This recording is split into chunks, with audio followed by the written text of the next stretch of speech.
Laetitia Perrouvani, bonjour. Bonjour Émilie. Scénariste, écrivaine.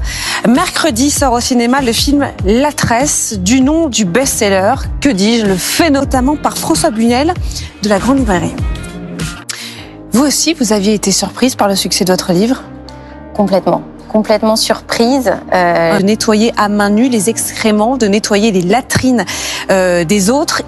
En Italie, il y a Giulia, une jeune femme qui travaille dans l'atelier de confection. Cette liberté-là pour inventer cette histoire. Et j'ai été d'autant plus surprise que des producteurs viennent me proposer de l'adapter ensuite. D'ailleurs, vous dites que si vous aviez commencé par écrire le film, vous n'auriez... Cité au personnage et je pense que le récit est plus abouti dans le film que dans le roman. C'est toute la particularité aussi de... Je vais garder toujours à l'esprit, donc c'était passionnant. C'était différent et puis c'était aussi s'adapter à 3 façons de tourner très différentes.